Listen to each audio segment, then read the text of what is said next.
BJP के तमाम नेता समझते हैं कि भारत राष्ट्र का उदय 2014 में हुआ था और 2014 के बाद भारत में तो जो कुछ हुआ है वही हुआ है। 2014 के पहले भारत में कुछ भी नहीं हुआ था, ये लगता है। आज हमारे माननीय प्रधानमंत्री नरेंद्र मोदी अहमदाबाद के नरेंद्र मोदी स्टेडियम में ऑस्ट्रेलिया के साथ मैच देख रहे हैं।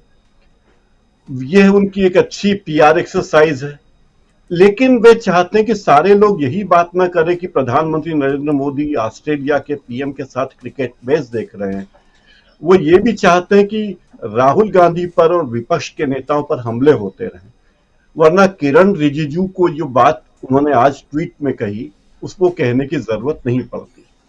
दरअसल राहुल गांधी ने भारत में और विदेश में जो भी कहा है वो एक ही बात है, कोई बात उन्होंने अलग नहीं कही।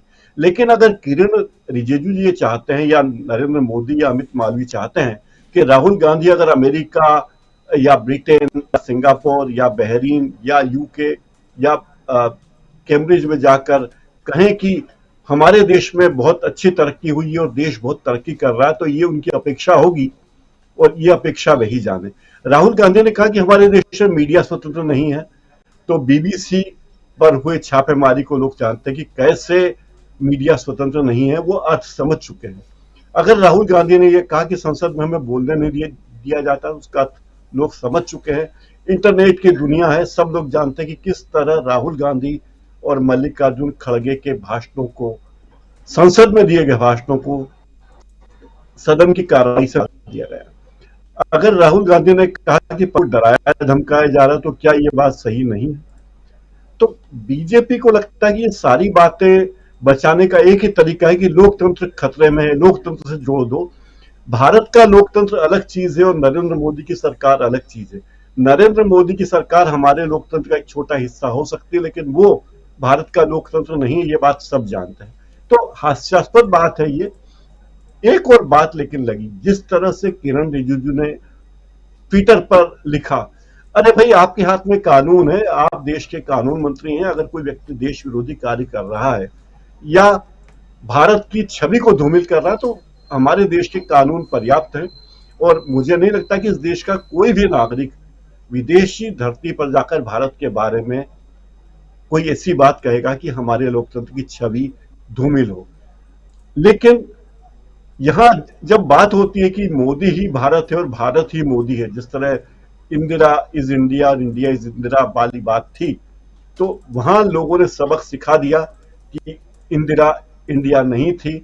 और उसी तरह अब लोग ये बात जान चुके कि मोदी भारत नहीं है। मोदी की भीड़ लगाने वाले, भीड़ लगा ली जाए, लोगों को चंदा देकर, पैसे देकर बुला लिया जाए भीड़ में, तो उसका मतलब ये नहीं है कि लोग आपकी जय जयकार कर रहे हैं। नरेंद्र मोदी की एक बात बहुत दिलचस्प है, उन्होंने देख लिया कि जिस क्रिकेट स्टेडियम में लगभग 1 लाख लोग मौजूद हैं, वहां जाने का मौका छोड़ना बहुत अच्छा है। मौका नहीं छोड़ा उन्होंने, क्योंकि वहां जाने पर फायदा ये हुआ बिना पैसे खर्च किए बहुत सारे लोगों से रूबरू हुए और मीडिया कवरेज हुआ। तो जो मीडिया कवरेज राहुल गांधी को दुनिया भर में मिल रहा है, बीजेपी इससे भी बौखलाई हुई है। बीजेपी को लगता है कि ऐसा होना बीजेपी की सेहत के लिए अच्छा नहीं है।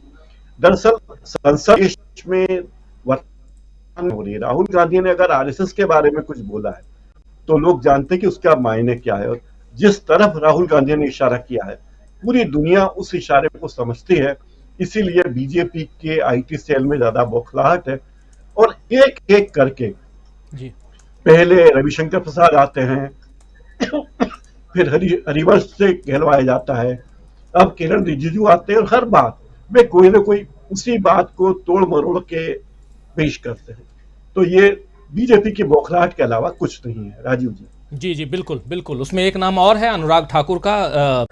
राहुल गांधी की छवि जिस तरह से देश में बदली है और लोगों ने उनके प्रति विश्वास जताया है, इससे सत्तारूढ़ पार्टी के लोगों में थोड़ी दहशत जैसी है। इसीलिए राहुल गांधी पर लगातार हमले हो रहे हैं और यहाँ जो हमलावर है वो अलग अलग बहरूपिया की पोशाक पहनकर आते हैं। कभी वो आईटी सेल के रूप में, कभी मंत्री के रूप में, कभी महिला नेत्री के रूप में, कहीं सांसद के रूप में, और राहुल गांधी पर इस तरह के हमले लगातार करते हैं ताकि लोगों को पता न चले। इसके पीछे एक और कारण है, वो ये है कि देश के जो मास मीडिया कहा जाता है, बड़े बड़े न्यूज चैनल और अखबारों में, उन समूहों में मोदी जी की के मित्रों की मिल्कियत है, तो वहां कभी भी राहुल गांधी के पक्ष को नहीं रखा जाता और इस तरह के बयानों को बड़ा चढ़ाकर दिखाया जाता है कि राहुल गांधी देश के लिए खतरा हैं, देश को बदनाम कर रहे हैं। राहुल गांधी को देश के लोग ये समझते हैं लेकिन विदेश के लोग नहीं समझते। आप जरा कल्पना कीजिए कि कांग्रेस के नेता, कांग्रेस के पूर्व मंत्री या वर्तमान पदाधिकारी कभी इस देश के एक नेता के बारे में, जिससे एक नेता को लोग फेंकू कहते हैं, उस नेता के बारे में कभी उन्होंने कोई ऐसे ट्वीट किए या विदेश के बारे में ऐसे ट्वीट किए? तो ये भाषा, जब ये हिटलर के प्रचार मंत्री की भाषा है कि अपने जो हमारे साथ नहीं है, जो हमारा विरोधी है वो जोकर है, जो हमारे साथ नहीं है वो देशद्रोही है, जो हमारे साथ नहीं है वो योग्य है ही नहीं, और इस देश को चलाने की क्षमता केवल और केवल सत्तारूढ़ पार्टी के पास में है। इस बात को वो आम लोगों में स्थापित करना चाहते हैं, यही उनकी कोशिश है। दूसरी बात यह है कि उत्तर भारत के और मध्य भारत के पूरी हिंदी पट्टी में जिस तरह की भावनाएं बलवती हो रही, उससे बीजेपी को 2024 का खतरा साफ नजर आ रहा है और अब वो दक्षिण की तरफ जा रही है, पश्चिम की तरफ जा रही है कि हमारी सीटें वहां कुछ बढ़ जाए तो जरा राहत मिले, हम बैलेंस बना ले, किसी तरह सत्ता में 2024 में हम आ सके। तो बेचैनी इस बात को लेकर कि जो जनाधार हिंदी पट्टी में, हिंदी बेल्ट में खिसकता जा रहा है, उसको देखते हुए बेचैनी बहुत ज्यादा है कि क्या होगा।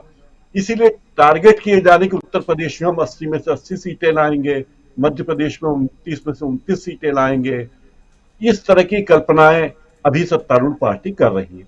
तो बेचैनी का कारण यह है कि जनाधार खिसक रहा है, विपक्ष एक हो रहा है और विपक्ष के सामूहिक नेतृत्व के रूप में राहुल गांधी के अलावा और कोई नाम सामने नहीं है।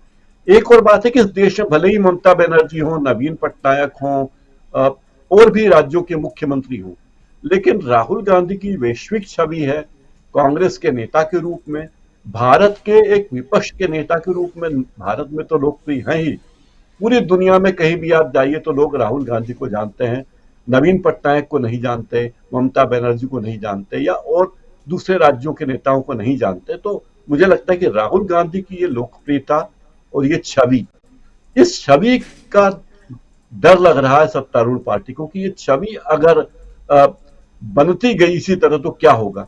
तो सबसे पहले उस छवि का भंजन करने की कोशिश हो रही है, उनके बारे में अपशब्द बोलकर और उनका उपहास करके, जो कि एक हिटलर के प्रचार मंत्री, मैंने कहा हिटलर के प्रचार मंत्री का तरीका था ये। तो उसी तरीके पे हम पूरे देश की राजनीति को चलते हुए देख रहे हैं कि देश में क्या हो।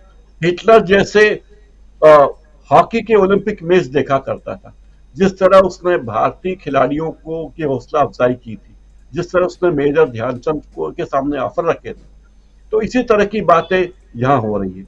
दूसरी बात यह कि अब तो हमें 50 साल की योजना बनानी है। 50 साल की योजना इसलिए बनानी है कि 50 साल के लिए हमने ठेके पे दे दिए हैं कई बंदरगाह, 50 साल के लिए कई एयरपोर्ट हमने ठेके पे दे दिए। हमारी खुद की जिंदगी, हमारी खुद की सत्ता 5 साल की है, लेकिन हम देश को बेच रहे हैं 50 साल के लिए, 50 साल की लीज पर दे रहे हैं ताकि वो उनके मित्र कमाते रहें, खाते रहें और सत्तारूढ़ पार्टी के लिए पैसा मुहैया कराते रहें। नोटबंदी की बात होती है तो कभी ये बात नहीं होती कि गुजरात में कोऑपरेटिव सोसाइटी में जिनके प्रमुख एक बीजेपी नेता है, उन सोसाइटियों का क्या रुख रहा, उनकी कभी जांच नहीं होती। और एक एमएलए के घर पे 8 करोड़ रुपए नकद मिलते हैं तो उसकी जांच नहीं होती, लेकिन एक पत्रकार के पास 5,000 रुपए मिलते हैं तो उसको गिरफ्तार कर लिया जाता है। तो ये इससे बड़ा मजाक इस देश में लोकतंत्र का और सत्तारूढ़ दल द्वारा सरकारी संस्थाओं के दुरुपयोग के इससे बड़े मामले और क्या होंगे। मुझे लगता है कि इस दौर में 1975 की सरकारों के नुमाइंदे भी अगर जानेंगे तो शर्माएंगे। वो इमरजेंसी के में भी लोगों के साथ इस तरह की खौफ इस तरह का खौफ पैदा करने की कोशिश नहीं की गई होगी। राजीव जी जी। अ,